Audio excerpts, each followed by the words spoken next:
Today, my dear 6th class students, in the first part, I taught you the first lesson in Unit 1, that is the Clever Tenali Ramakrishna. And I told you it is the person, Tenali Ramakrishna, is one of my favorite heroes.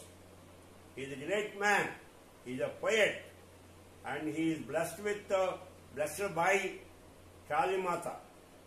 And he is very, very, very knowledgeable. And so the whole story is about Clever Tenali Ramakrishna. Clever. He is so clever that he can solve many of the riddles or difficult problems. Anyway, I gave you the complete story yesterday, and I don't want to take much of time there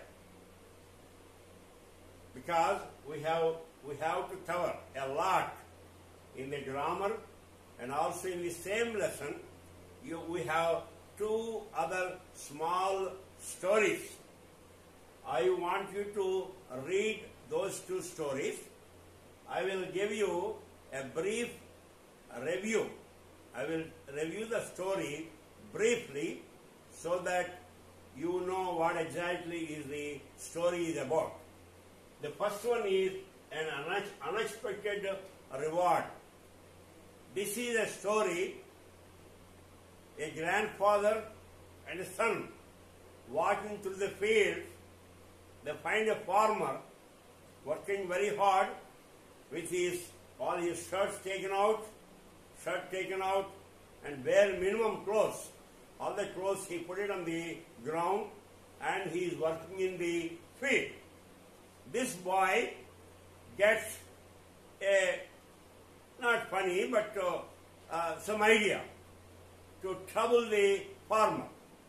He tells the grandfather that, how about if I take the clothes out and hide somewhere near the bushes, and that man will come out and he will not find his clothes, then he will get angry, we can have some fun. Grandfather, as usual, grandfather says, no, that's not the way. I will tell you another thing and see what happens.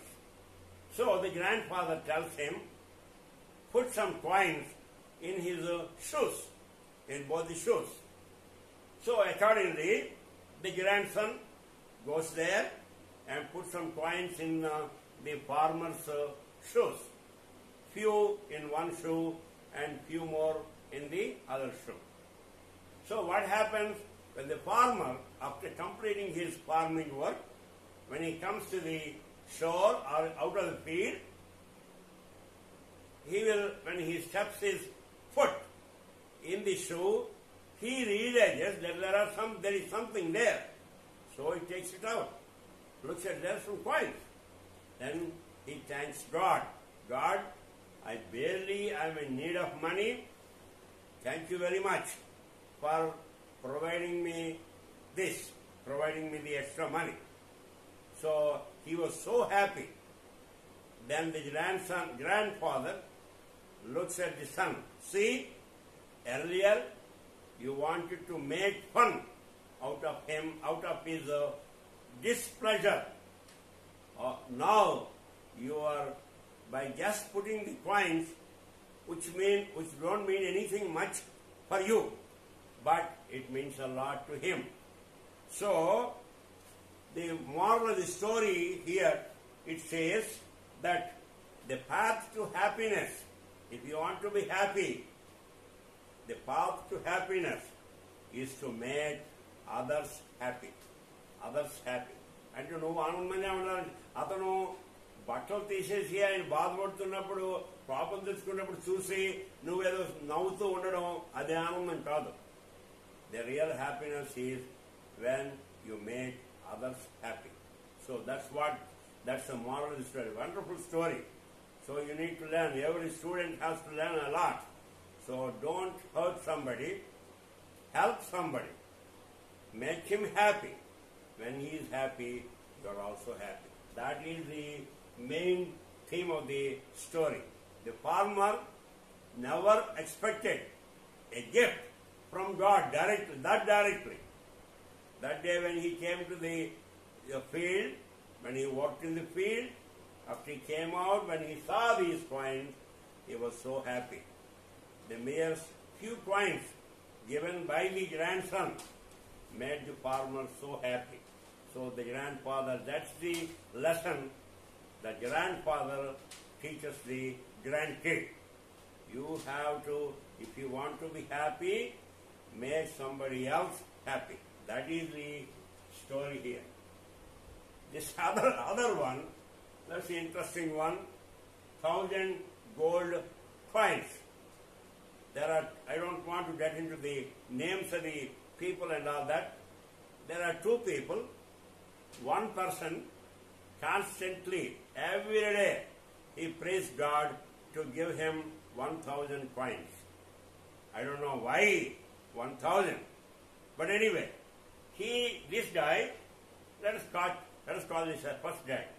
The first guy prays every day and asks for 1,000 coins. So the second guy looks at, hears that this guy why is this guy asking for just 1,000 coins every day? He is asking 1,000 coins every day in the prayer. So he was curious. The second guy was curious. Why 1,000 coins? So what happened is, one day, the second guy put 999 coins, one coin left. So, thinking that the first guy will not take it because it is one coin less than what he wanted. He wanted 1,000 coins, but this guy put only 999 coins. But contrary to the expectation of the second guy, the first guy took that 999 coins and felt happy. So meanwhile this guy comes, the second guy comes to the first guy, hey, why are you taking the 999 coins? You are praying every day to get 1,000 coins. These are one coin short. Why are you taking them? He said, hey, no, I will take them. That's okay. One coin less, that's okay. So he wants to take it. Then this guy says, no, these coins are not given by the God. The second guy tells the first guy that these coins are not given by the God. I wanted to find out whether you take the 999 coins or not. That's why I put it. No, I don't think you put it. They are all given by God. So there was some discussion between them, back and forth, and finally they wanted to approach the local minister or whatever. I don't remember the story exactly, the people names and all that, but I am giving you the gist of the story. So this guy says, no, I'm tired.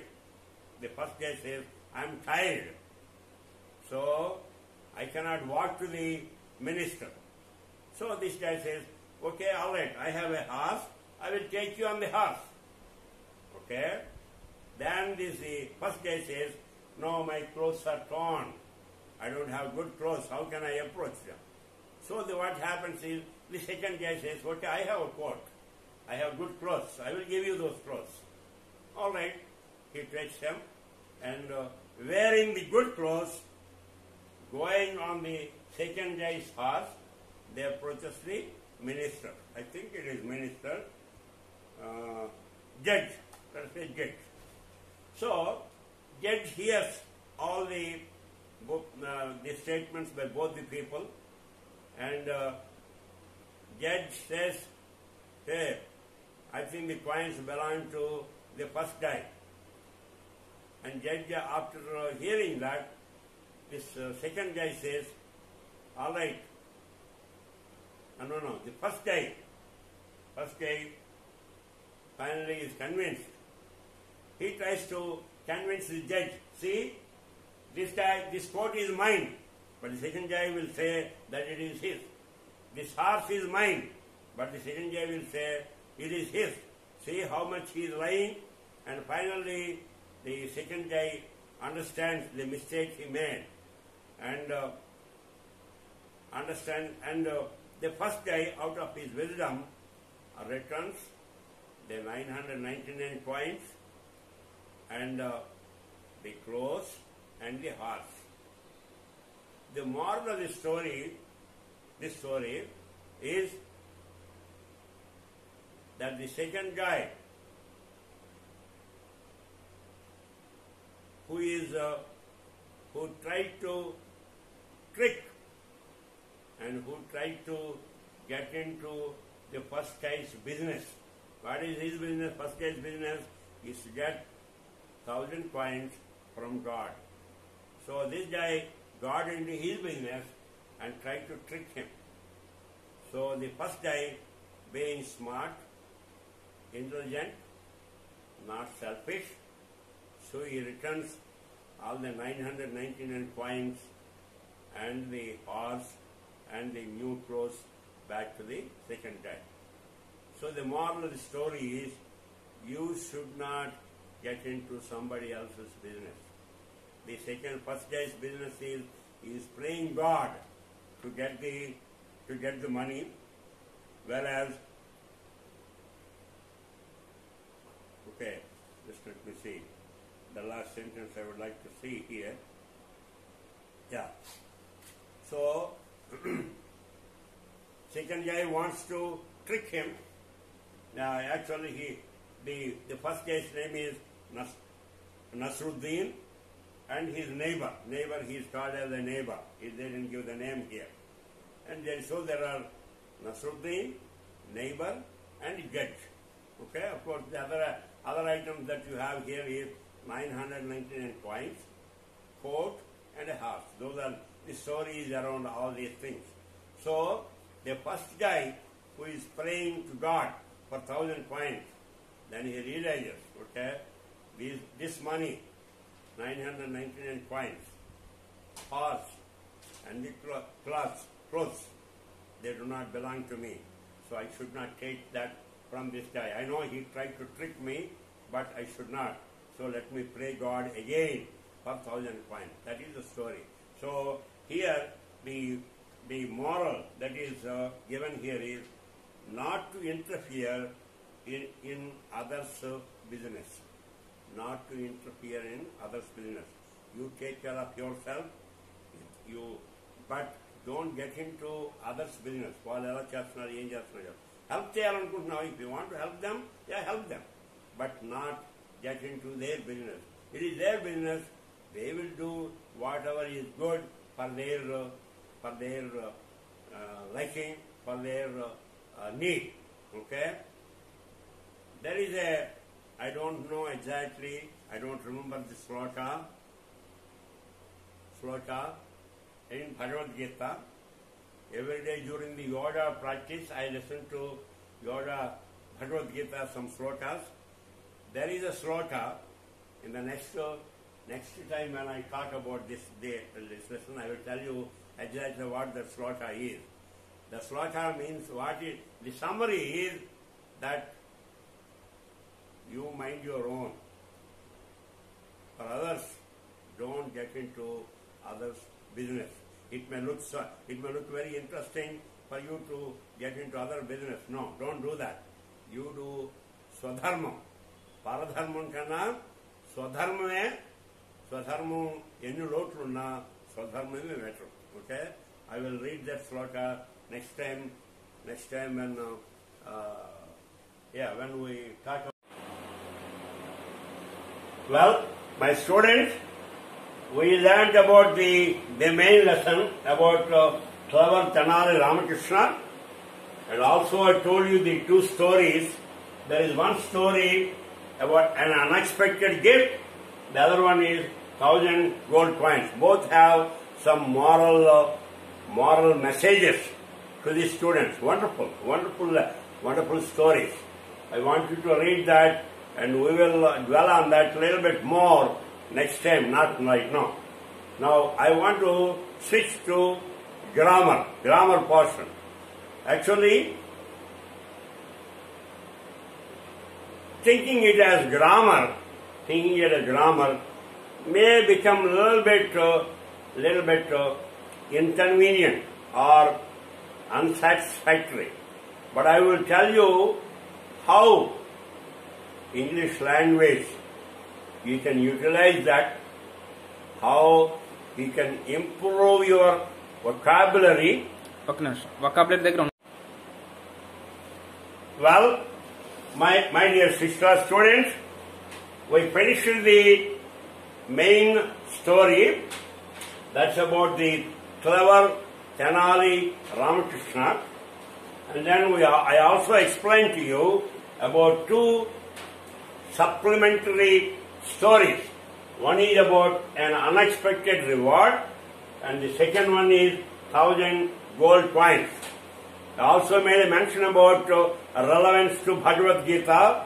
We will come back to that later in the next lecture. Okay. For the present, I want to move on to the grammar portion.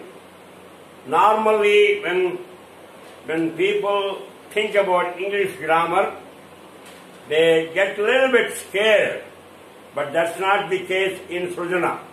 We will teach you, we will make you understand in a very, very comfortable way. Today, whatever I am going to teach, you will enjoy how you can modify the different words and then get different meanings. That means you have something and you can, from the basic thing, you can develop a lot of other things. I will give you a crude example. When you go to a restaurant, SR restaurant or some restaurant, order some kind of biryani. The guy in restaurant cook will not prepare chicken biryani, mutton biryani, prawn biryani separately. He has a basic thing, basic biryani. If you are ordering chicken biryani, he will add chicken to it. Similarly, if you are ordering mutton biryani, he will add mutton to that biryani. Basic material, basic rice material. After it is prepared, chicken is cooked separately, mutton is cooked separately, prawns curry is prepared separately. But he will add them depending on what you need. Similarly, in English, today what we are going to see is from the basic thing, how you can make some modification, some changes to get different words. That's what it is, in a crude way. Prior to that, I'm really curious, I'm really thrilled to look at a couple of fun and jokes here. For example, there is somebody here in the hospital on a bed. He was hurt. He ran into an accident. He was hurt to an extent that the whole body is covered with bandages. So you can see that here. So somebody jokes, some friend says, "You are so lucky." I mean, how can you say lucky? This guy ran into a serious accident and you have the whole bandages all around his body except maybe a couple of eyes. So this pen, when he comes to just to ease, అంటే కొంచెం ఆయనకి సరదాగా చేయడానికి చిన్న joke వేశాడు. ఏం joke ఏంటి? Friend, you are so lucky. Now no mosquito can bite you now. ఎక్కడ ఏ దోమ వచ్చిందని కలలేదు. ఎందువల్ల the whole body is covered with bandage. So that's a joke here one time. And there is also another one here. If I give an apple to you and to your teacher is talking to a student, there it is a conversation between a patient and a friend. Here is a conversation between teacher and a student. If I give you an apple to you and your sister, then ask you to share it equally, which part of the apple will you get? Which part of the apple will you get? What apple ఇచ్చాడు? నువ్వు మీ sister share చేసుకున్నాడు. Me. He says, the student says, the whole apple. The whole apple. అంతను. Teacher said, how? I gave you only one apple. I asked you to share it with your sister. So your sister should get half and you should get the other half. But you said, how can you get the whole apple? Then the student replies, my sister doesn't like apples. My sister apples thanki istondu. Until that, she gave me her part also, so I got the whole apple. You see that? Even in the difficult times, funny statements, some jokes will change your mode. The body language is a body language and the proper words. You can tell a joke and it can make people happy. That's how you see all the characters, Brahmanandam and Ali and all these people, by their statements and their body language, they make people happy. So, having said that, now let us move on to the grammar portion of it. The first one is the prefixes and suffixes. Pre means mundu, suffix tarvata. Prefixes and suffixes. That means when you take a word, by adding something in the front, the word, you get a different word. Similarly, in the case of the suffixes, when you take a word, basic word, and add something else at the end, you get some other word. These two words they are different. One may be opposite to the other and things like that. Now first we will talk about the prefixes. Like I told you, the cook in the SR restaurant, he will make the basic rice, only one thing. Then he will add chicken, or he will add mutton, or prawns, or whatever, egg biryani, or whatever. So similarly, just like he did, when you take any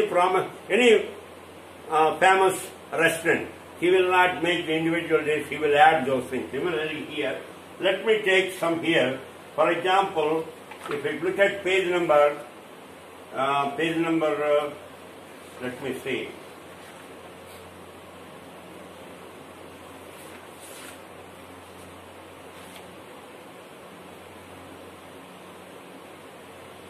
Okay, let's see page number 6. If you take happy, H-A-P-P-Y, happy. Now, if you add something in the front, then it becomes an opposite word. That means unhappy. U-N-H-A-P-P-Y. Unhappy. You see that? Similarly, for example, that means here we are adding un and making it happy, unhappy. This is an opposite word. Similarly, you have agree. A-G-R-E-E. Agree. For this one, if you write here agree, A-G-R-E-E, and if you add D-I-S, disagree. So agree and disagree. These two are opposite words. You can see here, by adding the prefix here, D-I-S, similarly and like for example, let's see, legal, L-E-G-A-L. The opposite is, again I will write legal here, and I will put I-L, illegal, I add I-L. So this becomes illegal. So these are all the various, some form of, some words by adding some prefixes, you can convert the words into their antonyms. So like that you have, but let me see, you may have a better listing in your study material. Let me read that and follow that, and that way it is lot more than what is given in the textbook. Okay? Now, let me see here. In the study material,